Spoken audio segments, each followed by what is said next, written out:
Let me begin by welcoming you to this edition of our expert series, September 12, 2025. My name is Merrill McBride, and I have the pleasure of serving as your host today.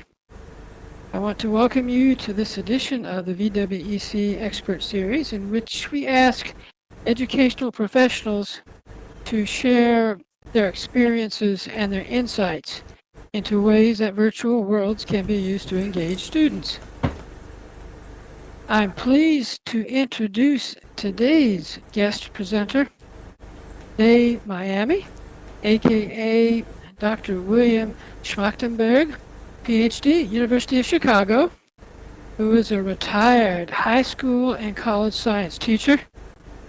He is currently on the adjunct faculty in the Geosciences Department at Virginia Tech and is a research associate at the Virginia Museum of Natural History. When he is not teaching, he mentors young children in the use of virtual worlds and does field work in New York on behalf of the Virginia Museum to improve their fossil trilobite collections. Finally, he oversees 3 virtual museums at the Scientia Sim, and Dave will be sharing with us some of his work on virtual worlds in education and museums, focusing on Triassic dinosaurs.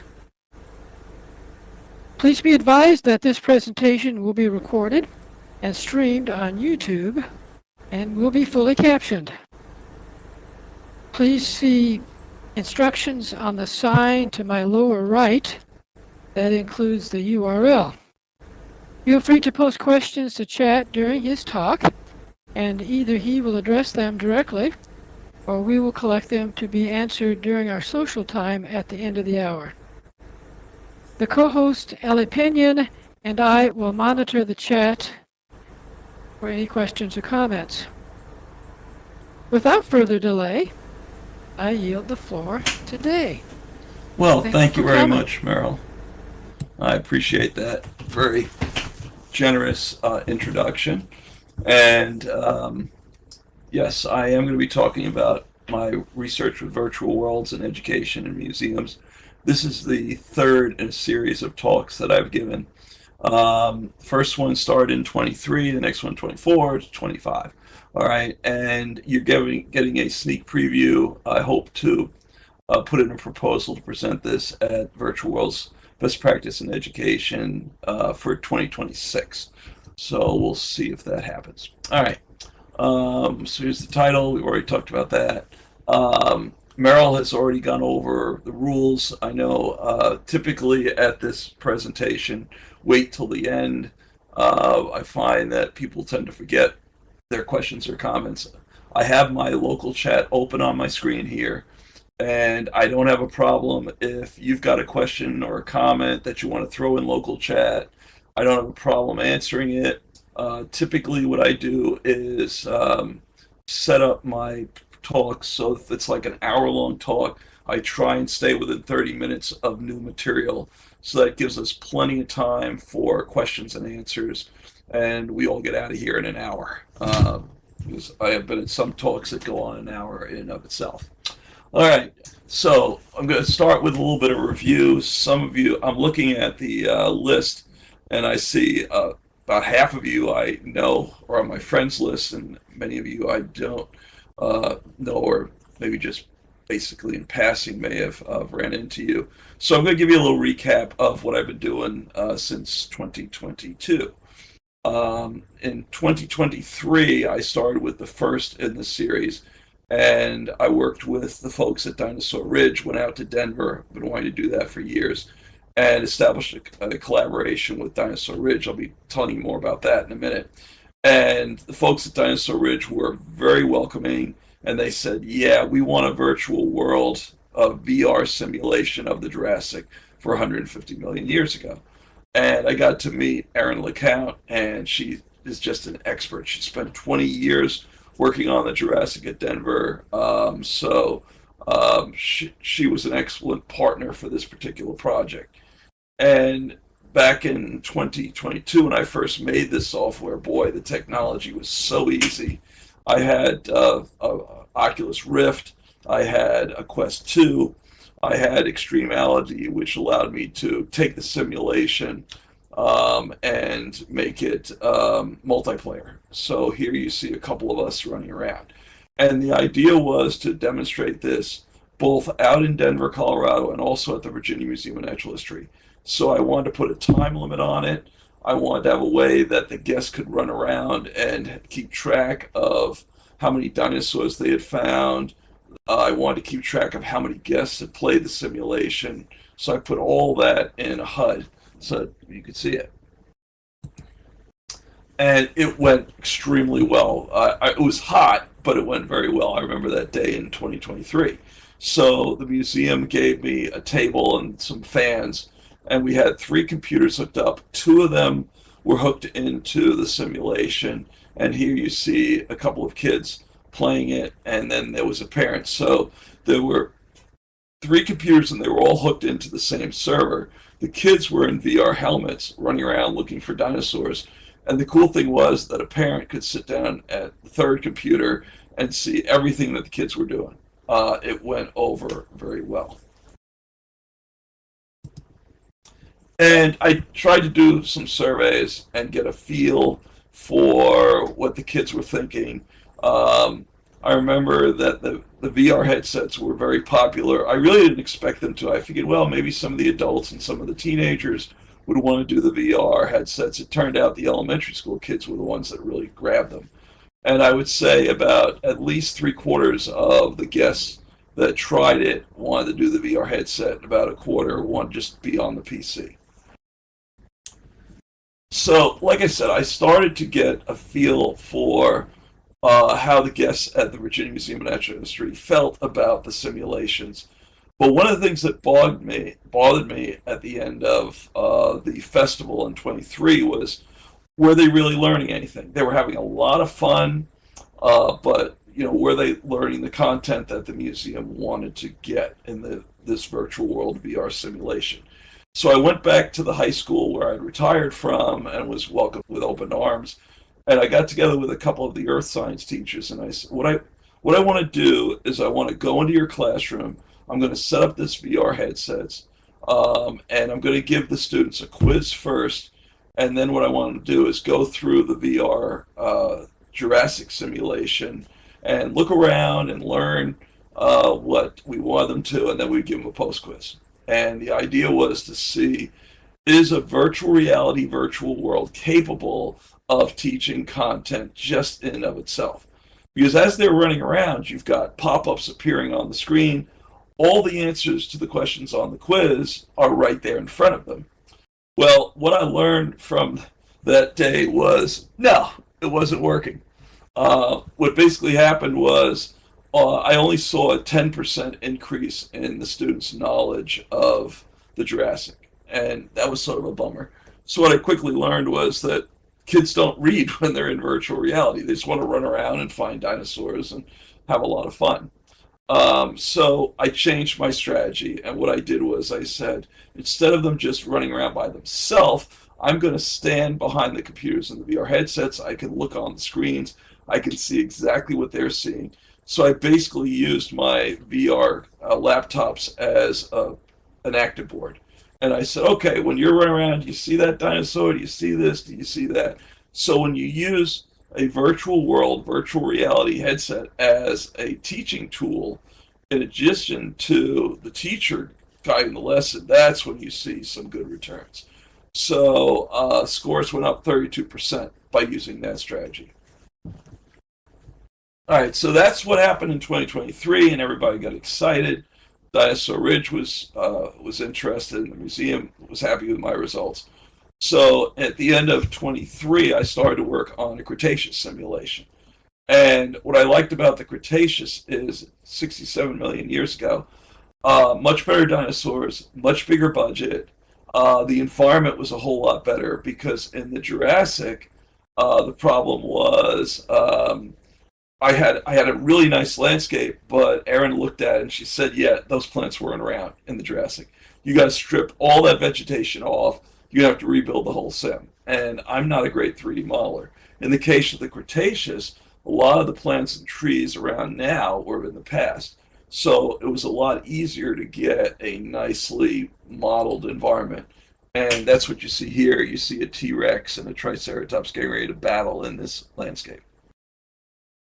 So, 2024 rolls around, and I'm back at the festival at the Virginia Museum of Natural History. But now I've got problems. And the problem was that in just that 1 year, I was forced to go to a newer unit, a newer version of Unity. That was the main software that I was using to create these virtual reality virtual worlds. And Unity decided to go to a whole new system of virtual reality called the XR Rig system. And the problem was that the multiplayer add-on, the plugin Extremality, just didn't work with the XR grid. And I tried to contact the creator, and he ran into problems. And so basically I drew back and punted and said, fine, we'll just do single-player VR simulations. And they were very popular. And the museum gave me a much, instead of a table out in the tent, they gave me a whole classroom. I figured, oh, this is going to be cool. Well, I was overwhelmed. In 2023, I had a couple of people walking by, and it was manageable. In 2024, I was in the basement, and it just filled up with guests. I just couldn't handle all of it. And the simulation was longer. It was 6 to 7 minutes as compared to the 4 to 5 for the Jurassic. So it ended up that, unfortunately, a lot of the guests, unfortunately, weren't able to do the simulation. So it was a learning experience for me. Again, in 24, what happened was I gave out a pre-quiz. The guests went through the simulation. They took a post-quiz.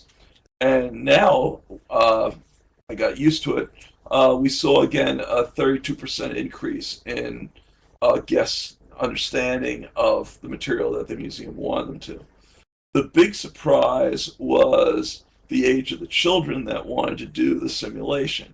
And keep in mind, I had a couple of people working with me, and all of us were saying, Meta really doesn't want young kids on this headset. The recommended age was 10 to 13, and I had kids. The average was 11. I had parents putting their kids on as young as 2. I can't imagine a 2-year-old getting anything out of it. I think it was really just a matter of the parents thought it was cool, and they wanted a picture of their kid in the VR headset. Heck with kid meeting Santa, now it was kid in the VR headset. So I said, that's what you want to do, that's fine with me. All right, so 2024, we do the festival, that's over, and I come back. And so we've done the Jurassic, I've done the Cretaceous. Those of you familiar with the Mesozoic system know there's just one time period left, and that's the Triassic. And I contacted the museum, and they said, yep, 2025 is going to be the year of the Triassic for a couple of reasons. One, we have Triassic rocks in Virginia. We have Triassic fossils from that time period. We have an expert on the Triassic, Adam Pritchard. So he said, that's what I want you to focus on. So I, again, went back into Unity. I got some Coelophysis dinosaur, which is probably one of the most famous dinosaurs from the Triassic, and a Phytosaur skull, and I started with this simple simulation. I put a couple of tree logs in there because Arizona, which is what this is based on, is famous for their Triassic petrified logs. So I figured, yeah, this is what I want to hit. All right. And I was able to create a VR simulation. I was able to create a multiplayer simulation. Last year, I was working with a family in Arizona, and there was a grandmother, and there was a 5-year-old boy, and there was a 12-year-old girl that really enjoyed dinosaurs. And I don't know if you can see it here, but this was a multiplayer sim that I ran. So I'm the guy in the orange shirt, and then the boy that you see in the water there is a 5-year-old. And what I did was I was talking to the parents and the grandparents, and the 5-year-old was still learning his alphabet. So I thought, since he liked dinosaurs, what better way to teach him the alphabet than to put on-screen commands?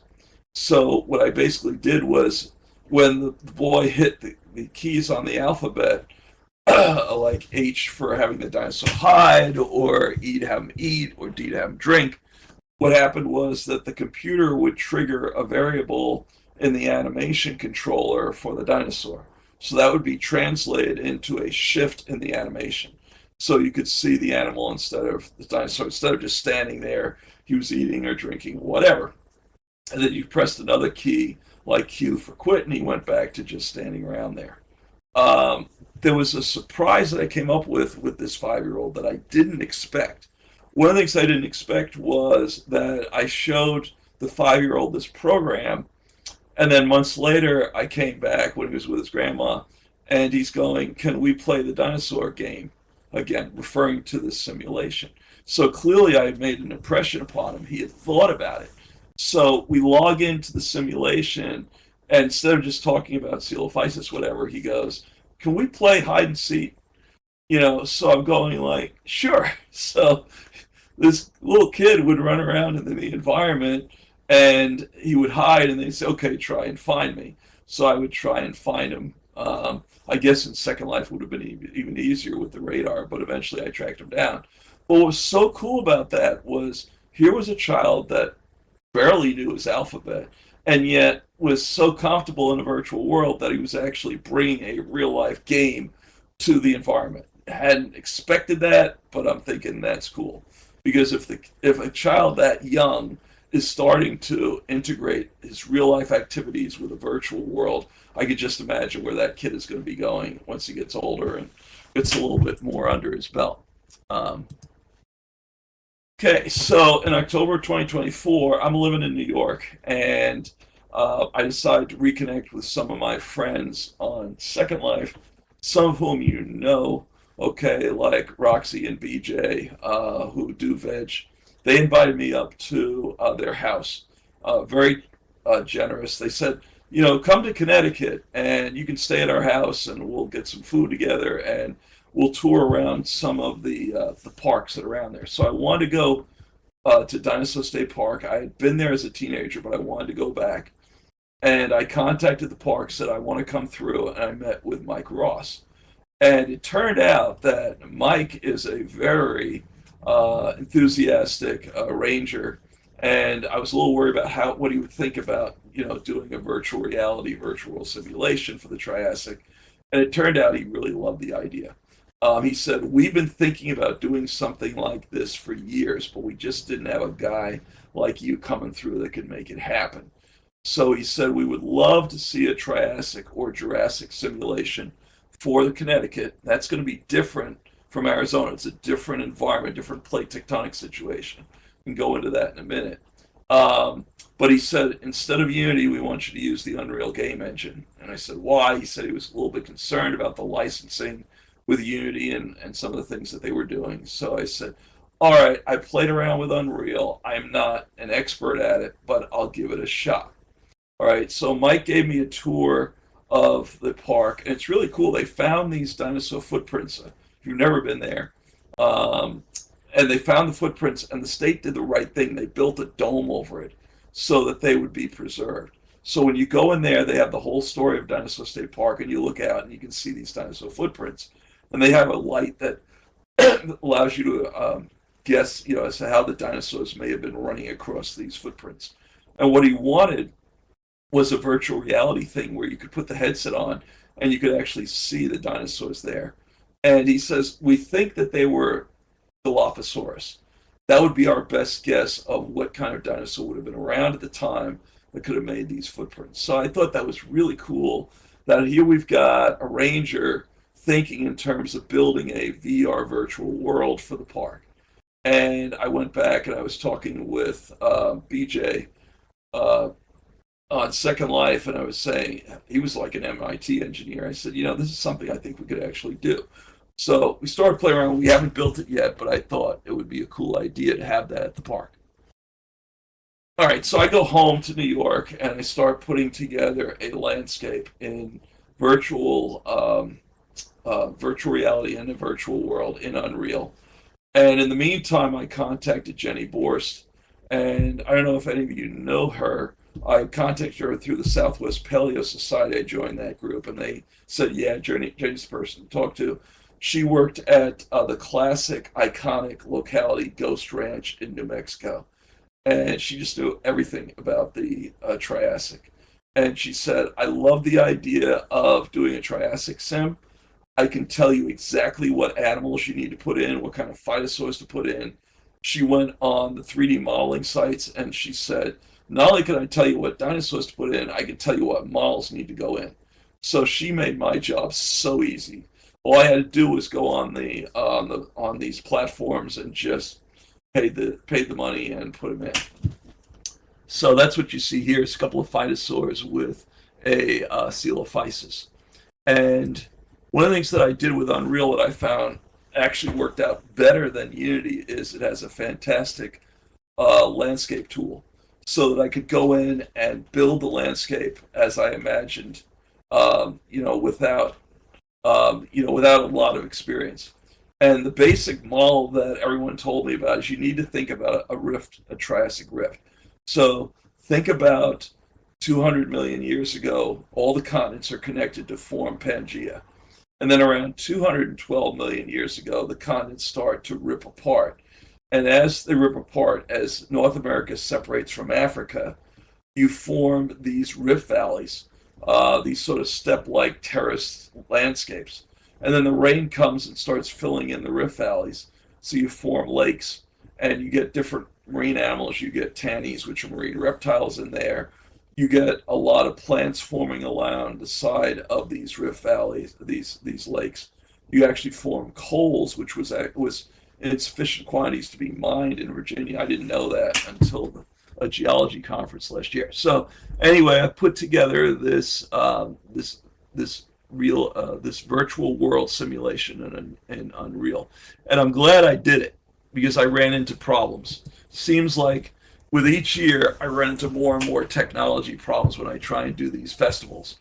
23, I was doing multiplayer VR. 24, I was doing single player VR. And in 25, I couldn't get virtual reality to work at all. I got downstairs, I tried new headsets, it just wasn't going to happen. So Dinosaur Festival rolls around July 25th and 26th of this year. And I went there. Again, they had a great setup. They had people from Virginia Tech, as Merrill mentioned. I'm on the adjunct faculty at Geosciences Department at Tech, so I got to run into these young ladies. They had a really nice setup of dinosaur fossils, including T-Rex teeth, which was cool.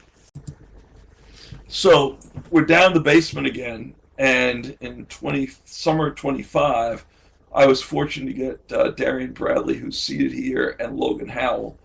So there was just three of us. The previous 2 years, I had 4 people helping me out. So we're a little bit short-staffed. I had a little problem getting people to help me this year, but I figured, what the heck? We'll do the best that we can. So we had 3 computers that were set up. Each of us took one of the computers as the guests came in. And what I did was I learned my lesson from the previous year.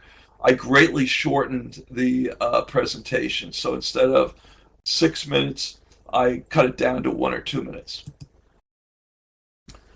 All right, like I mentioned, unfortunately, the VR simulation wouldn't work, so I had to just go back to the Unreal simulation that I had. Wasn't sure what the problems were with VR, but we had to use the PCs. And I even got a new headset beginning of this year. I got the Quest 3, and I had trouble. I couldn't even connect it to the Wi-Fi, so nothing was happening there. All right, so here you see what it was like. Here's a mother with a young child sitting down at a laptop. He's playing the Unreal computer simulation and was having a great time. Even though it was just a PC, a lot of the kids came and got something out of it, so I was happy about that. All right, so let's talk about results. And prior to the conference, I met with both the curator, Adam Pritchard, and I met with Joe Kuiper, the director, in his office. And we had a conversation about what we were going to do. Obviously, the theme was going to be the Triassic. And I explained the simulation to him. about that time, one of the things that we were concerned about was sort of bogus museums that were sprouting up in Kentucky and Tennessee, and I think there's one plant in Missouri, and where they basically they're put together by creationists, and they say things like, well, dinosaurs lived with humans, and talk about a 6,000-year-old Earth, and Joe and I were really concerned about the impact these museums might have on guests that were coming to them. So what I did was I put together a quiz, a pre-quiz, and a post-quiz, just like I'd done in the previous years. Again, I wanted to see the efficacy of what I was doing. And again, we did better this year. We had 130 this year as compared to 111 the previous year. And the average knowledge that the guests had coming into the exhibit was 51%. And after the simulations, the scores jumped up 89% for a 38% bump. That is the most improvement that I've seen in doing these simulations the past couple of years. So that was exciting. All right, so like I said, one of the concerns I had was, good results. The Christy Dethridge, the ed director, was excited by these results. So one of the things we were concerned about was how specifically what did guests know about about dinosaurs and so on. So did 130 guests polled, and it turned out 76% of them knew that dinosaurs and humans did not coexist. So what I did was we each of us did a little bit of lecture here, and we were able to drop that to 3 people or 3% in the post quiz. So we were happy about that to get them. And the big thing that I want to say here in these results is I was concerned that we might have creationists coming to argue with us, and that wasn't the case at all. Everything was very cordial. Everybody was very respectful as we were going through the simulation. And the impression I got was it wasn't that people wanted to argue with me about did dinosaurs and humans coexist or what the age of the Earth was. They just didn't know. And I said, well, that's what we're here for, is to provide education. And I was glad I had Darian and Logan to help me. And overall, the guests, were quite accommodating. Say, thanks for the information. Okay, so that was the results of the festival.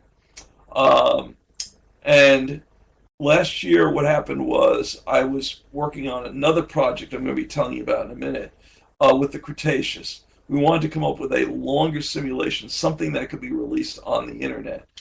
And I was working with 2 girls in Arizona that are 11 and 12. And I talked to a developer, a game developer, and he turned out to be in Vietnam. And I needed some help on this project with one of the plugins to Unity. And we got talking, and it turned out that he had a 12-year-old girl in his house in Vietnam. And I said, I have a couple of girls here in Arizona. Maybe the girls would like to get together. And they started out as pen pals, and they started to exchange some information about themselves, which was really fun. And then I had taught the girls in Arizona how to use Unity, how to create some basic simulations. They wanted to do something with dinosaurs, so I said, that's fine. And it turned out the girl in Vietnam wanted to do the same thing. So I said, I'm going to tell you what, let's get Unity on all the computers, and I'm going to send you the source code that with the progress the girls in Arizona made, and then maybe you can develop the project a little bit further. And Quang, the guy in Vietnam, said, absolutely. All right, so here is one of the early prototypes of what these 12-year-old girls in Vietnam and Arizona came up with. Basically, it's a pretty standard avatar running around, and we found a couple of free dinosaurs, so we put them in, and we started to play around with some of the parts of Unity. And one of the things that we just happened to luck into is we were playing around with the textures on the dinosaurs, and the girl in Vietnam dropped a transparent texture on the dinosaur and all of a sudden became invisible or barely visible. And I looked at it and I said, that is so cool. This girl had accidentally run into it. And I'm going like, we need to put that in the simulation. And we could do it a couple of different ways. You could have a modern environment where, the dinosaur is like a ghost dinosaur appearing to the people that are in there. I said, I'm not sure what we're going to do with it, but we definitely need to include it into it. And I remember the first meeting I had with Quang and his daughter in Vietnam. It was on Zoom. And she was just throwing out ideas. She said, well, I'd like it to be multiplayer. And I'd like it to run on an Android phone. And Quang look at each other and we go, okay. I said, Quang, I'll take care of the multiplayer part of it. Quang said, all right, I'll put in virtual joysticks. And bingo bango, within a week, we had actually made her dreams come alive. So it was so exciting taking these ideas of 12-year-olds and then helping them with the technology so that they could actually see it on their screen. And so here is where we're at now. This was a screen capture on a Nexus 10 showing this avatar running around with the dinosaurs, and you see a virtual joystick there. And like I said, right now we're just going to do single player, but we'd like to eventually make it multiplayer. For some reason, we had trouble with the multiplayer functionality on my Android Nexus 10. Not sure what the issue was. Quang said it was running fine on his Android phone. But anyway, that's where we're at. So Quang talked to his daughter, her name is Larissa, and said, we need to figure this all out. He taught her how to do a GDD, a game development document. She came up with 5 levels for this game and actually started building them, which is just so impressive. And there was some take-home lessons that immediately popped up from a project like this. And the first thing was that it was really cool. The girls got excited being able to meet girls in other countries, and they started talking about things like, what kind of music do you listen to, what kind of food. So there was sort of a cultural exchange. But we didn't stop there. These kids were actually working developer on a project to try and come up with a game. The goal is ultimately to try and release this on Google Play for free so that other kids could see this and maybe get inspired to do their own sort of projects along these lines. And then we started running into problems. And one of the problems we ran into is confidentiality and privacy. It was really interesting that Quang had absolutely no issues with telling me about his daughter's real life name. He shared pictures of her. He said, I don't have a problem at all if you share that with the girls in Arizona. And the feedback I got from Arizona from the parents was, no, I don't want any of that going to Vietnam. I want you to use a fake name. So instead of the real life names for the girls, we had to come up with screen names for them. One of them was Arizona Cat Lover. The other was Bumblebee, which was cute. The other thing was, I don't want any pictures sent across the internet or online. There was much more of a concern about privacy about the girls here in America than there was in Vietnam. And I know the reasons for that. It just sort of inhibited some of the interchange that we had between the girls. The other issue we ran into is when we actually got prototypes running from Vietnam and they were sent to America. And I don't know how familiar you are with Android phones, but they run on APKs. That's the type of file. So we got the APKs from Vietnam. They were compiled. They're running just fine on my machines. I send them to the girls in Arizona, and they didn't work. And Quang, we're trying to scratch our heads. Why won't they run? If these girls can't see the prototypes, then they can't give feedback.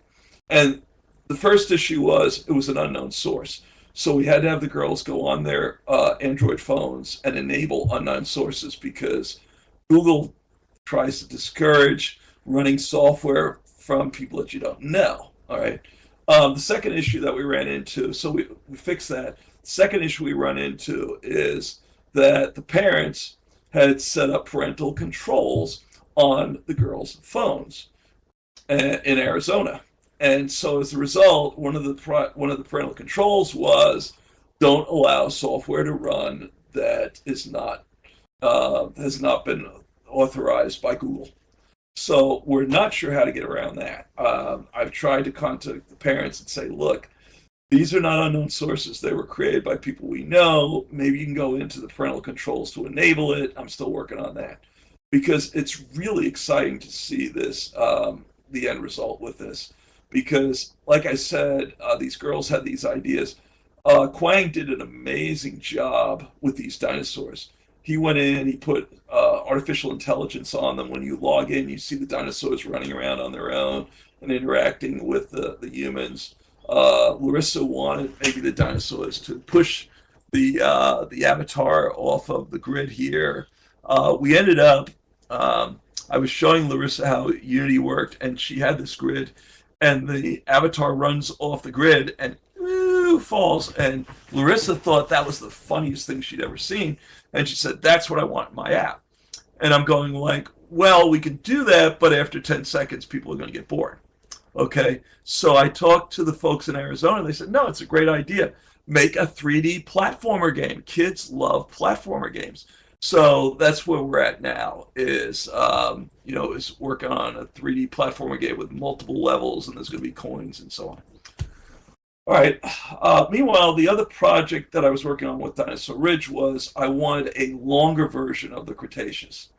And so I got together with Adam at the Virginia Museum and Erin, and we kicked around some ideas, and we finally came up with a single-player PC version Cretaceous game that could be downloaded and have more than just a 7-minute experience.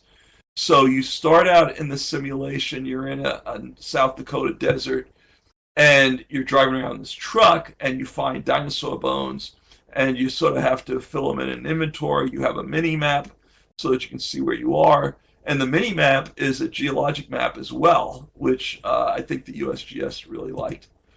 And then this is what the game looks like. So you're running around, you get all these dinosaur bones, and you fill up your inventory. And as you're finding these things, it's giving you information about each bone. Once you're done collecting all the dinosaur bones, it takes you to another screen where Quang put his magical plugin in, where you get your dinosaur bones and you get to drag them onto the skeleton. So you're learning dinosaur anatomy and morphology. After you're done with that activity, then what you do is there's another activity where you drag the individual dinosaur groups onto this family tree of dinosaurs. So once you understand the dinosaur anatomy enough, you can create a family tree or a phylogeny of the dinosaurs. And you're given little hints like what is the hip structure like of each group? And what does each group have? I worked this out with Adam Pritchard. I said, I want to do a phylogeny or a family tree, but I want it simple enough that an elementary or high school student could do. And he came up with this, and I said, yeah, this is perfect. And there's also the way this works is there are different difficulty levels. So you see that gear, you can select easy, medium, or hard. So on easy, you just drag something on the screen, it pops into place. On medium and hard, you've got to get it in the right location in order for it to work. So it's something that you can try over and over again. Also in this game, you can go back in time to the Cretaceous. So here you can see 16 different animals that lived during the Cretaceous. You have a mini map so you can find them more easily.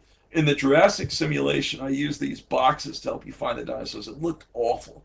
But I found by using the mini map, you could adopt a more minimalistic view of this environment. So it felt much more realistic. I don't have a VR program of it. The Virginia Department of Energy said I should create it. Just haven't gotten to it yet. The other thing that I added to this is a modern fossil prep lab. So the Virginia Museum and Garvey's Point Museum on Long Island gave me permission to do 3D scans of their dinosaur bones. So I did 3D scans of these bones, and when you're running around the museum, these scans pop up, and you can actually rotate around the bones. This is a Triceratops horn from 360 degrees, and it gives you some information about it. And again, it's there's an inventory when you can fill all this in, and you get a couple of different views of it. And I also put in Christy Dethridge, the education director for the Virginia Museum, said, Steven Spielberg has really done a number on us. Kids come into the museum and they think that all the dinosaurs live together, one big happy family, and it's not true. So there's another activity in the program where kids can drag these dinosaurs into their appropriate slot of the geologic timescale so that they can see that they lived during different geologic time periods. So there's quite a bit in this individual program that we have. By the way, this program is a free download. If you're interested, just email me. And I don't think I put my email in here, so I'll put it in general chat here.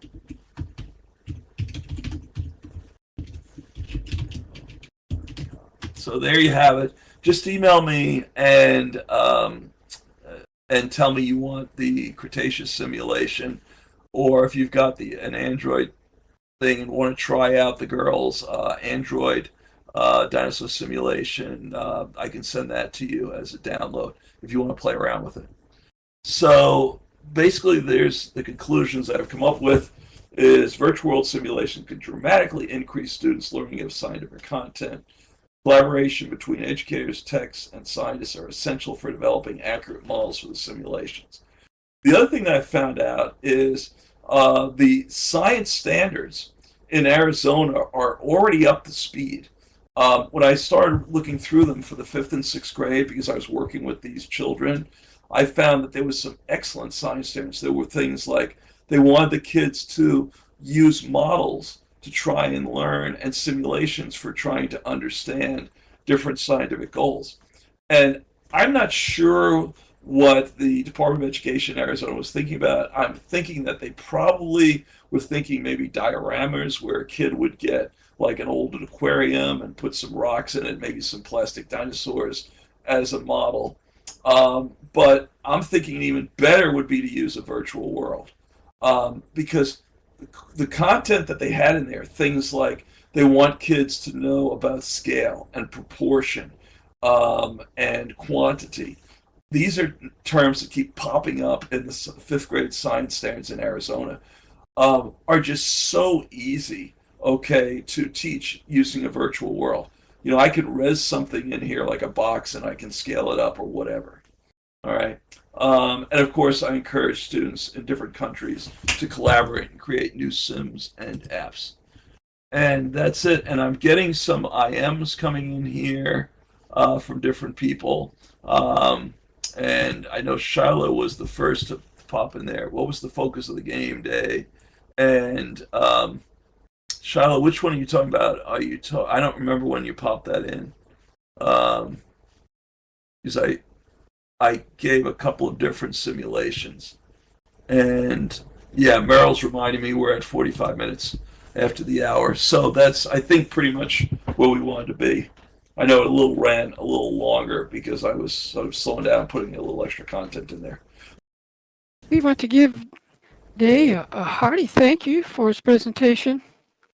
His slides will be available on the slides and information wall behind us. To my right, once again. Now's the time to adjourn to the deck at the back of the venue to address questions captured in chat and to discuss any other questions and comments that people have. Before we do that, however, please note that the next installment of the VWEC Expert Series will be on September 26, 1 p.m. SLT, at which time we will look at opportunities with Mind Test and Minecraft. Finally, you can find links to our in-world calendar and related helpful information in the material that I will add to the text. And we can be reached through a variety of media. Once again, please see the text in a few moments. So at this point, please join me as we adjourn to our social space on the back deck, where you can imbibe in all sorts of alcoholic non-intoxicants and indulge your sweet tooth with calorie and sugar-free sweets while you're talking with Day. And I was reminded that Day needs to be off at the top of the hour. So Yeah, I we'll got have a 15 few minutes. But you all have my email. Feel free to email me. I do check it regularly.